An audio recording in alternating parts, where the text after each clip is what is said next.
Hello दोस्तों, कैसे हैं आप लोग? ठीक हैं? अच्छा जी, हम पार्ट 5 का जो आखिरी सब्जेक्ट है माइनर एक्ट्स वो स्टार्ट करने जा रहे हैं। और उसका जो पहला जो पार्ट है वो है आर्बिट्रेशन एक्ट 1940। उसके अंदर पहला जो सबसे ज़्यादा अहम क्वेश्चन रिपीट होता है। वैसे तो स्टार्ट में बहुत सारे और भी क्वेश्चन आते हैं, लेकिन जो सबसे ज़्यादा पहला जो रिपीट होता है वो ये होता है कि जो फैसला दिया जाता है आर्बिट्रेशन के अंदर, जिसको हम अवार्ड बोलते हैं, उसको किस तरह मॉडिफाई किया जाता है, रिमिट यानी किस तरह वापस भेजा जाता है, या किस तरह उसको सेट असाइड यानी कैंसिल या कालअदम करार दिया जाता है अदालत के ज़रिए। वो देखेंगे इस वीडियो के अंदर। सबसे पहले तो देखें 1940 का जो कानून है ना, आर्बिट्रेशन एक्ट, वो पाकिस्तान के अंदर इस्तेमाल हो रहा है। और आर्बिट्रेशन क्या होती है? आर्बिट्रेशन एक एडीआर का एक मेथड है, यानी अल्टरनेटिव डिस्प्यूट रेजोल्यूशन का एक मेथड है, जिसके अंदर क्या होता है कि आप अदालत के बजाय किसी थर्ड पार्टी के पास जाते हैं, किसी थर्ड पर्सन के पास जाते हैं अपना प्रॉब्लम सॉल्व करवाने, जिसको हम आम अल्फाजों में आर्बिटर कहते हैं। वो जो आर्बिटर है वो दोनों पार्टीज़ का जो है ना प्रॉब्लम सुनता है और उसके बाद वो फैसला सुनाता है। अच्छा, इसका जो प्रोसीजर होता है आर्बिट्रेशन का, जो ट्रेडिशनल अदालतों के अंदर जो प्रोसीजर होता है उसके मुकाबले में थोड़ा फॉर्मल नहीं होता, यानी थोड़ा इनफॉर्मल होता है, ईज़ी होता है, रिलैक्स होता है। ठीक है ना? यानी ज़्यादा टेक्निकल नहीं होता। तो इसीलिए बहुत सारे लोग आर्बिट्रेशन के अंदर जाते हैं।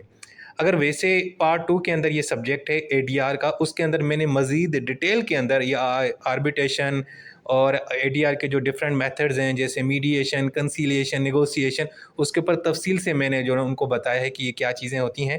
लेकिन क्योंकि पार्ट 5 के अंदर हमारा जो आर्बिट्रेशन का एक्ट है 1940, उसमें से कुछ सवालात आते हैं, तो हम अब उस कानून के तहत देखते हैं कि किस तरह आर्बिट्रेशन के अंदर ये चीज़ें डिस्कस की जाती हैं। तो सबसे पहली बात ये है कि आर्बिट्रेशन में फिर ये होता है कि बाज़ औक़ात जब आर्बिटर, जिससे आप अपना फ़ैसला करवाते हैं, उसके पास जब चले जाते हैं और वो फ़ैसला सुनाता है, तो वो उस फ़ैसले के अंदर कोई कमी पेशी रह जाती है। तो अगर आप उसको चेंज करवाना चाहते हैं या उसको चाहते हैं कि वो जो है ना आर्बिटर उसको दोबारा देखे, ठीक है, या उसको आप कैंसल करवाना चाहते हैं, तो फिर आप अदालत से रुजू कर सकते हैं। तो अदालत किन कंडीशंस के अंदर ये चीज़ें करेगी, वो ज़रा देखेंगे इस सवाल के अंदर। इस हवाले से जो हमारे पास सेक्शंस मौजूद हैं 15, 16 और 30 आर्बिट्रेशन एक्ट 1940। तो इससे पहले कि मैं आपको ये सारी चीज़ें डिटेल में बताऊं, आपके ऊपर से गुजर जाएगा, तो इससे पहले थोड़ा देखते हैं कि आर्बिट्रेशन एक्चुअली होता क्या है। यार, आर्बिट्रेशन एक एडीआर का मेथड है। अब एडीआर क्या होता है? अल्टरनेटिव डिस्प्यूट रेजोल्यूशन, यानी एक फॉर्मल जुडिशल सिस्टम होता है, जैसे हम अदालतों में जाते हैं, दरख्वास्त देते हैं सिविल क्रिमिनल केसेस के अंदर। और एक इनफॉर्मल एक जो है ना जुडिशल सिस्टम भी हमारे यहाँ मौजूद है, लेकिन वो ज़्यादा फेमस नहीं है, लोग उसको ज़्यादा लिफ्ट भी नहीं कराते। और बदकिस्मती से हमारे जो वकील दोस्त हैं वो तो उसके वैसे पीछे पड़े होते हैं। और वो जो इनफॉर्मल जुडिशल सिस्टम है ना, वो बहुत पुराना पहले भी चला आ रहा है, पंचायत की सूरत में, जिरगों की सूरत में। लेकिन अब उसको मज़ीद जो है ना मॉडर्नाइज़ और उसके ऊपर मज़ीद कानून साज़ी करके उसको मज़ीद जो है ना वो ऑर्गेनाइज़ किया गया है। उसको हम बोलते हैं एडीआर, अल्टरनेटिव डिस्प्यूट रेज़ोल्यूशन, यानी अल्टरनेटिव, एक दूसरा तरीका डिस्प्यूट को रिज़ॉल्व करने का, हल करने का। अब उसमें बहुत सारी टाइप्स आती हैं, जैसे आर्बिट्रेशन, मीडिएशन, कंसिलिएशन। जो आर्बिट्रेशन की जो टाइप है ना, वो बहुत ही पुरानी है। ठीक है? आर्बिट्रेशन में क्या होता है कि आर्बिट्रेशन में दोनों पार्टीज़ क्या करती हैं, वकील वगैरह करने की कोई ज़रूरत नहीं पड़ती। बड़ा बिल्कुल इनफॉर्मल होके, चिल-पिल होके अपनी दरख्वास्त जाके आर्बिटर के पास ले जाते हैं और आर्बिटर को कहते हैं, यार हमारा प्रॉब्लम सुन ले और हमारा प्रॉब्लम सॉल्व कर दे। तो वो जनाब कुछ ही देर में उनका प्रॉब्लम हल कर देता है, उनको मशवरा देता है, ठीक है? और फिर वो एक अपना फ़ैसला सुनाता है, जिसको हम अवार्ड बोलते हैं, और वो फिर बाइंडिंग भी होता है। बिल्कुल उसी तरीके से जिस तरह अदालत का फ़ैसला बाइंडिंग होता है। लेकिन इसमें एक और चीज़ भी होती है, वो होता है एग्रीमेंट। हाँ जी, दोनों पार्टीज़ पहले आपस में एग्रीमेंट करेंगे कि यार हमें आर्बिट्रेशन में ये प्रॉब्लम लेके जाना चाहिए या नहीं। जब दोनों पार्टीज़ राज़ी होंगी तभी आर्बिट्रेशन होगी। ये बड़ा कमाल का पॉइंट है। और सबसे जो है ना अच्छा पॉइंट भी यही है कि जनाब आर्बिट्रेशन में जाने से पहले आप दोनों पार्टीज़ आपस में एग्रीमेंट करती हैं, मुआहदा करती हैं कि भाई हम आर्बिट्रेशन के ज़रिए अपना प्रॉब्लम सॉल्व करेंगे। और फिर आर्बिटर भी वो चूज़ कर सकते हैं कि कौन सा आर्बिटर हो। बाज़ औक़ात अगर उनको आर्बिटर की समझ नहीं आती कि कौन सा रखना चाहिए, तो फिर अदालतें उनको मदद भी करते हैं और अदालत रिटायर्ड जज वगैरह जो है ना, उनको एज़ ए आर्बिटर अपॉइंट कर देती है। ठीक है? सो आर्बिट्रेशन क्या है? ये एक टेक्निक है, किसके लिए? डिस्प्यूट को रिज़ॉल्व करने के लिए अदालत के बाहर। यानी ये अदालती तरीक़ेकार की तरह यानी कि ये हल नहीं होता, याद रखिएगा। ये अदालत के तरीक़ेकार से हल नहीं होता। ये इस तरह ही जैसे 2 दोस्तों के अंदर जो लड़ाई हो गई, गलतफ़हमी हो गई, तीसरा दोस्त उन दोनों की बातें सुन के उसका प्रॉब्लम उसने हल कर दिया, मसला सुना दिया और साथ में ये भी कह दिया कि यार अब मैं जो बात कहूँगा, जो फ़ैसला दूँगा वो तुम लोगों के ऊपर बाइंडिंग होगा। उसी तरीके से जिस तरह जज का फ़ैसला बाइंडिंग होता है। लेकिन उससे पहले वो दोनों दोस्त आपस में पहले एग्रीमेंट करते हैं कि यार हम अयाज़ नूर के पास जाके अपना प्रॉब्लम सॉल्व करवाएँगे। इस चीज़ को हम बोलते हैं आर्बिट्रेशन। जब दोनों पार्टीज़ आर्बिटर के पास चली जाती हैं, तो उसके बाद वो अपना एक फैसला सुनाता है जिसको हम अवार्ड बोलते हैं और दोनों पार्टीज़ उसको जो है ना बाउंड होते हैं कि उसके ऊपर वो अमल करें। ठीक है? सो आर्बिट्रेशन एक प्रोसेस है, दो पार्टीज़ जब उनका आपस में डिस्प्यूट होता है, फिर वो एक थर्ड जो है ना पर्सन अपॉइंट करती हैं, वो आर्बिटर होता है। अब यहाँ पे एक आर्बिटर भी होता है, 2 भी हो सकते हैं, 3 भी हो सकते हैं। ठीक है? और वो उनको आपस में बैठ के ना आपस में गपशप करवाएगा, सुलह करवाएगा, बिल्कुल उसी तरीके से जिस तरह हम अदालत में जाते हैं। लेकिन अदालत में तो यार वो बहुत ही फॉर्मल होता है ना, जज साहब तो बड़ी क्लास लेते हैं और उनके जो मुंशी हैं वो भी हमें बड़ा ज़लील करते हैं। ये दरख़्वास्त कहाँ है, ये नहीं है, वो चीज़ मिसिंग है, फलाँ डॉक्यूमेंट ले आओ।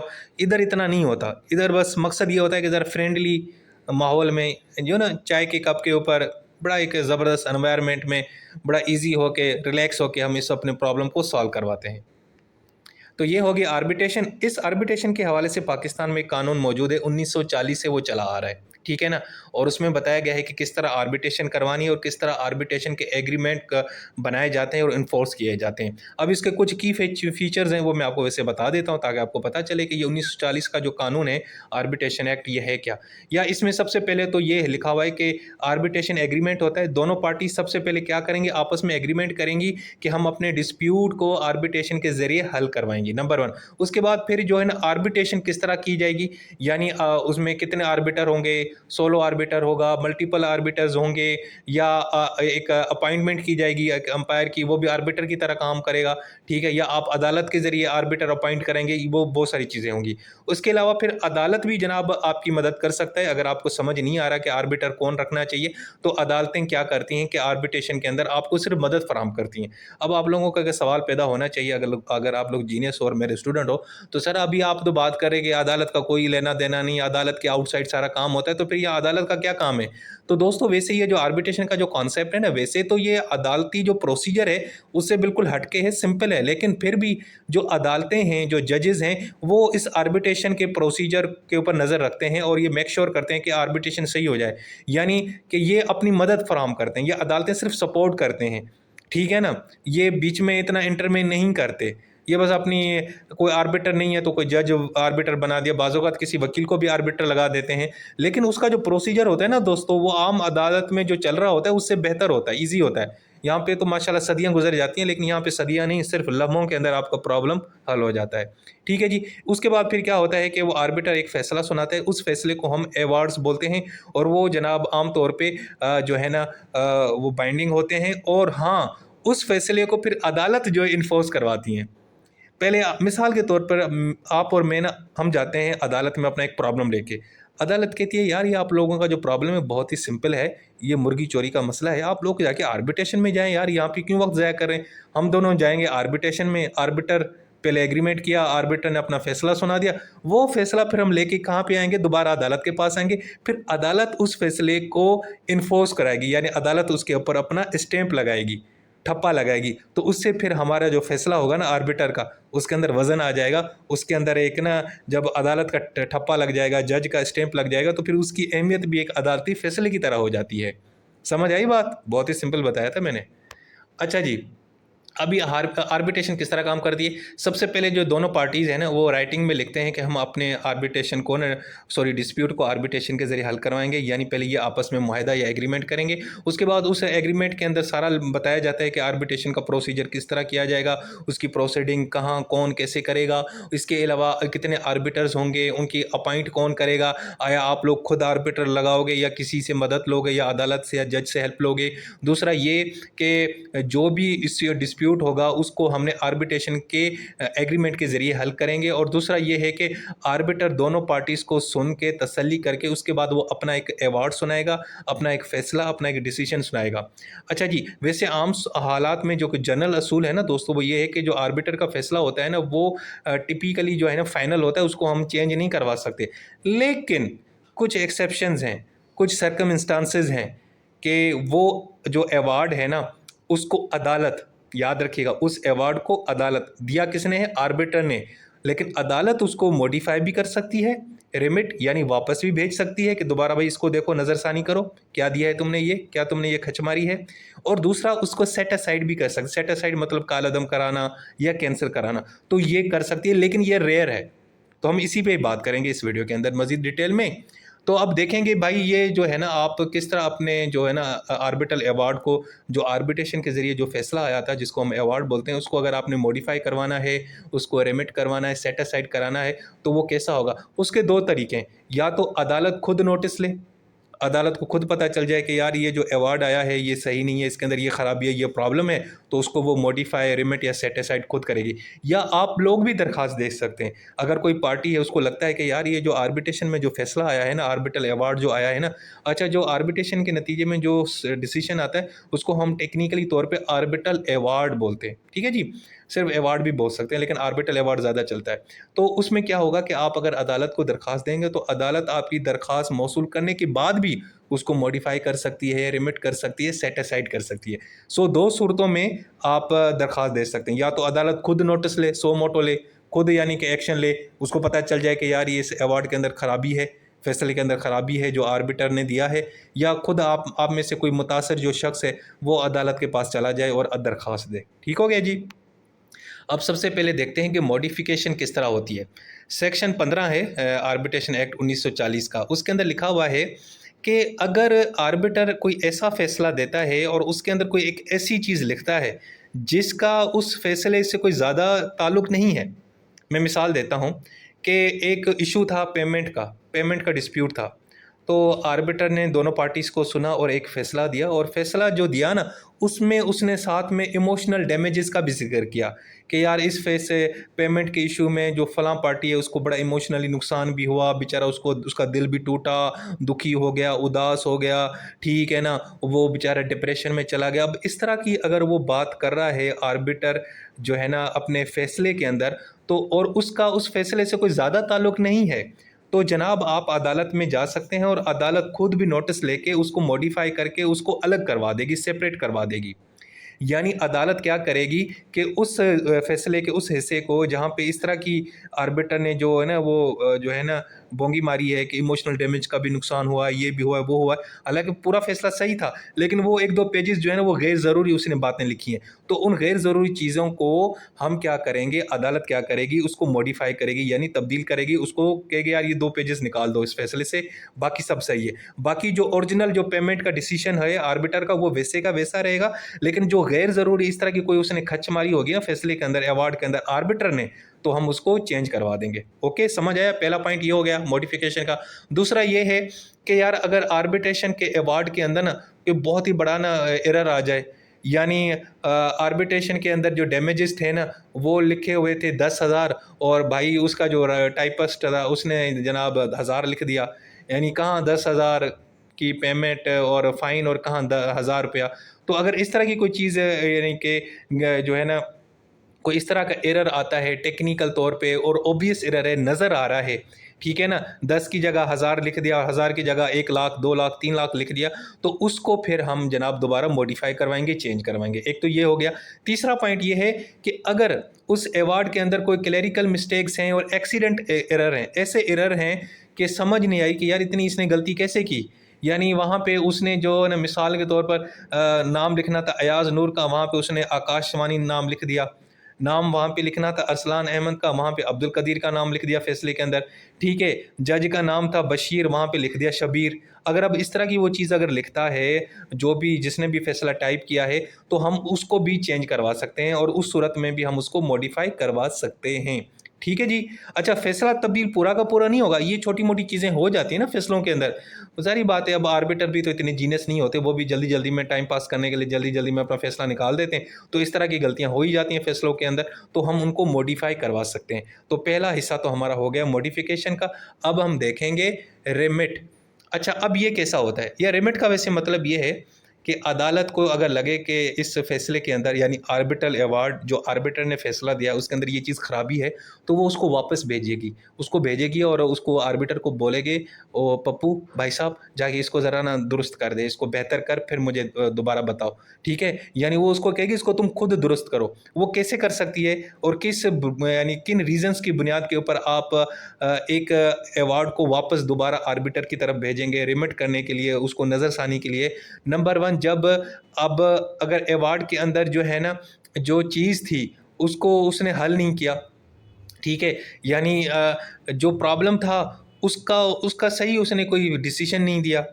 मतलब मैं अगर एक प्रॉब्लम लेके गया था आर्बिटर के पास और कि यार मेरा जो है ना ये मसला इसको हल करो, उसने वो मसले का हल नहीं निकाला और एम ए फ़िलासफ़ी और शेर व शायरी करके वो गायब हो गया। यानी फ़ैसले में पता ही नहीं चल रहा कि मेरे मसले का हल क्या निकला। यानी वो कन्फ्यूजन है, अनडिटरमाइंड मैटर है, मैटर को डिटरमाइन ही नहीं किया, क्लियर ही नहीं किया, सॉल्व ही नहीं किया। तो उस सूरत में भी अदालत उस फैसले को वापस भेजेगी किसकी तरफ? आर्बिटर की तरफ। और दूसरा ये कि अगर आर्बिटर ने ऐसा फैसला दिया है जिसके ऊपर अमल करना, जिसको एग्जीक्यूट करना इम्पॉसिबल है, अजीबोगरीब है, यानी उसने फैसला दिया है कि जी फलां शख्स को ये सज़ा सुना दी जाती है कि वो जाके इस बंदे के लिए ना जनाब आसमान से तारे तोड़ के आए, चांद तोड़ के आए। अब ये क्या बकवास है? अब इस तरह की कोई चीज़ हो सकती है? पॉसिबल है? नहीं है ना पॉसिबल। यानी कि ये इसको एग्जीक्यूट करना, इसके ऊपर अमल करवाना पॉसिबल ही नहीं है। तो उस सूरत में भी अदालत उस अवार्ड को, आर्बिट्रल अवार्ड को किसकी तरफ भेजेगी? बताएं बताएं किसकी तरफ? आर्बिटर की तरफ, कि भाई नज़रसानी करो हुजूर आला, ये क्या आपने जो है ना वो बोंगी मारी है। दूसरा ये है कि अगर उसके अंदर ऑब्वियस कोई इलीगल चीज़ है, मतलब आपने कोई एक कानून का सही इस्तेमाल नहीं किया और बहुत ही ब्लंडर मारा है, कॉन्स्टिट्यूशन की वायलेशन की है, तो इस तरह की चीज़ें, तो उस सूरत में भी आप आर्बिट्रल अवार्ड को आर्बिटर की तरफ वापस भेजेंगे। और ये कौन भेजेगा? अदालत भेजेगी। ठीक है जी। अब इसमें फिर क्या होगा कि अदालत ना साथ में टाइम फ्रेम भी बताएगी कि ओ आर्बिटर साहब, एम्पायर साहब, ये आप मेहरबानी करके ना आपको इतना टाइम दिया, इस टाइम के अंदर अंदर इसको रिवाइज करके, रिवीजन करके दोबारा हमें बताएं कि आपने दुरुस्त किया या नहीं किया। अगर उसके बाद भी आर्बिटर साहब उस फैसले को तब्दील नहीं करता, चेंज नहीं करता, उसके ऊपर नज़रसानी नहीं करता, उसको रिव्यू नहीं करता, तो उसके बाद वो जो अवार्ड दिया जाएगा ना, जो आया था, उसको अदालत हमेशा हमेशा के लिए क्या करेगी? उड़ा के रख देगी, कालादम करार देगी, मुस्तरद कर देगी। ठीक है जी, ये दूसरा हिस्सा हो गया। अब आता है तीसरा हिस्सा, सेट असाइड। सेट असाइड मतलब बिल्कुल उसको साइड पे करवा देना, फैसले को उड़ा के रख देना। वो अदालत आर्बिट्रल अवार्ड को कब सेट असाइड करती है वो मैं आपको बताता हूँ। उसमें सबसे पहली रीज़न ये होती है मिसकंडक्ट ऑफ आर्बिटर और प्रोसीडिंग। अगर ये जो आर्बिटर की जो प्रोसीडिंग है उसमें जो आर्बिटर है ना वो करप्ट हो जाए, वो किसी एक पार्टी से पैसे ले ले, तो फिर और आपके पास सबूत भी हो, तो उस सूरत में उसने जो भी फैसला दिया होगा ना वो अदालत उसको क्या करेगी? सेट असाइड करेगी। मिसाल के तौर पर दो पार्टीज़ हैं ए और बी, दोनों के बीच में एक कॉन्ट्रैक्ट हुआ कि यार हम जब भी कोई हमारा डिस्प्यूट होगा हम किसके ज़रिए हल करेंगे? हम आर्बिट्रेशन के ज़रिए हल करेंगे। अब आर्बिटर ने एक फ़ैसला दिया, उसमें उसने पार्टी ए को ना फेवर दी, उसको आसानी दी। उसके बाद क्या हुआ कि पार्टी बी को बाद में पता चला यार ये जो आर्बिटर है इसने तो पार्टी बी से जनाब बड़ी पेमेंट ली है, बड़े गिफ्ट शिफ्ट लिए हैं, बड़े पैसे लिए हैं। तो अब इस सूरत में पार्टी बी ने क्या किया? उसने जाके ना जो है ना अदालत से कहा कि जनाब इस फैसले को सेट असाइड कर दें। उसने कहा क्यों? क्योंकि जी आर्बिटर तो बड़ा करप्ट है, उसने पार्टी ए से पैसे लिए हैं। तो उस सूरत में फिर वो अगर साबित हो जाता है कि वो वाकई उसने मिसकंडक्ट किया है, तो अदालत क्या करेगी? उस फैसले को सेट असाइड कर देगी। ये हो गया पहला ग्राउंड। दूसरी कौन सी वजह है जब अदालत आर्बिट्रल अवार्ड को सेट असाइड करती है? उसका मैं आपको पहले एग्जांपल देके बताता हूँ, फिर आपको समझ आ जाएगी। मिसाल के तौर पे दो पार्टीज़ हैं ए और बी। उन्होंने क्या किया कि उनके आपस में कोई इशू हो गया और वो आर्बिट्रेशन में चले गए। जब वो आर्बिट्रेशन में गए ना, तो जो पार्टी बी है ना उसने क्या किया? साथ में अदालत में ना जो आर्बिट्रेशन का एग्रीमेंट हुआ था ना दोनों के बीच में कि हम दोनों आर्बिट्रेशन में जाएंगे और आर्बिटर के ज़रिए अपना प्रॉब्लम सॉल्व करवाएंगे, उस एग्रीमेंट को बी ने अदालत में जाके चैलेंज कर दिया। एक तरफ वो आर्बिट्रेशन की प्रोसीडिंग शुरू हो चुकी है और एक तरफ पार्टी बीच जाता है अदालत में कि यार वो जो आर्बिट्रेशन का एग्रीमेंट हुआ था मेरे साथ, मेरा और ए का, उसमें सर वो मैं बेवकूफ़ था, मैं उनके कहने में आ गया, मैं प्रेशराइज हो गया, ये हो गया, तो मेरा वो एग्रीमेंट सही नहीं हुआ, काइंडली आप इनको कहें कि जो है ना वो आर्बिट्रेशन की प्रोसीडिंग रोक दें। तो अदालत क्या करेगी कि वो आर्बिटर को कहेगी कि होए भाईजान ये आर्बिट्रेशन की प्रोसीडिंग रोक दे, क्योंकि जिस एग्रीमेंट के तहत इन दोनों पार्टीज़ के अंदर जो आर्बिट्रेशन आप कर रहे हो ना ये सही नहीं है, क्योंकि एक पार्टी ने आर्बिट्रेशन की जो एग्रीमेंट है उसको चैलेंज कर दिया है। लेकिन उसके बाद भी जो आर्बिटर है ना, उसको ठंडे भाईजान, भैंस की आंख, वो लिफ्ट ही नहीं कराता वकील जज को, कहते नहीं भाई मैं तो अपना काम जारी रखूंगा, और वो अपना एक फैसला सुना देता है। जब वो फैसला सुना देगा ना, तो फिर अदालत उसको क्या करेगी, सेट असाइड कर देगी। क्यों? क्योंकि अदालत ने ऑलरेडी उसको नोटिस दिया था कि यार इसको रोको भाई प्रोसीडिंग को, क्योंकि एक पार्टी ने इसको चैलेंज किया हुआ है कि एग्रीमेंट हमारे बीच में सही नहीं हुआ, जो हम आर्बिट्रेशन के लिए गए हैं आर्बिटर के पास, वो हमारा एग्रीमेंट सही नहीं हुआ, आप इसको सेट असाइड कर दें। तो उसके बाद भी आर्बिटर ने अपना काम चालू रखा, तो फिर क्या होगा, अदालत उसको सेट असाइड करेगी। ये हो गया दूसरा ग्राउंड। और उसके बाद आता है तीसरा ग्राउंड कि यार जो अवार्ड का फैसला दिया गया था ना, उसके अंदर जो प्रोसीजर था, जो प्रोक्योरमेंट थी, वो सही तरीके से फॉलो नहीं किया गया, तो उस सूरत में भी हम अदालत उसको इनवैलिड केस कर सकती है। इसका एग्जांपल ये है कि एक कंस्ट्रक्शन का कॉन्ट्रैक्ट का आर्बिट्रेशन के अंदर एक फैसला दिया गया, और आर्बिटर ने एक कंपनी को अवार्ड दे दिया उसके हक में, लेकिन जो प्रॉपर जो बिडिंग का प्रोसीजर है वो फॉलो नहीं किया, और एक बिडर को जनाब सपोर्ट किया और उसी को इजाज़त दी कि हाँ भाई तुम ही जो है ना ये सारा करो। तो अब ये कि प्रॉपर प्रोसीजर फॉलो नहीं किया, और वो जो प्रोसीजर था वो बहुत ज़रूरी था, और तो उस सूरत में भी वो जो आर्बिट्रल अवार्ड होगा उसको अदालत क्या करेगी दोस्तों, सेट असाइड कर देगी। दोस्तों ये थी हमारी वीडियो। मैंने बहुत ही तफसील के साथ और बहुत ही आसान अल्फाजों में आपको इतना मुश्किल जो टॉपिक है वो इजी करके समझाया।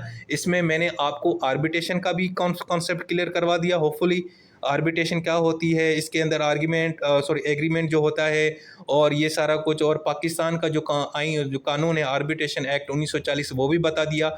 और मैंने ये भी बताया कि मॉडिफिकेशन कब होती है, और इस फैसले को वापस कब भेजा जाता है आर्बिटर की तरफ, और कब अदालत उसको सेट असाइड करती है। वैसे आम हालात में ये टिपिकल बाइंडिंग होता है, फाइनल होता है, लेकिन ये जो अगर कंडीशंस हो ना इस तरह की जो मैंने अभी आपको बताई, तो उस सूरत में आप उसको मॉडिफाई भी करवा सकते हैं, वापस भी भेज सकते हैं आर्बिटर को, या उसको कालादम सेट असाइड भी कर सकते हैं। और सेट असाइड, मॉडिफाई, रिमिट कौन करेगा? अदालत करेगा। या तो खुद से वो सो मोटो लेगी, या आप अदालत को जाएंगे तो तब वो ये सारे काम करेगी। अपना बहुत सारा ख्याल रखें। Take care.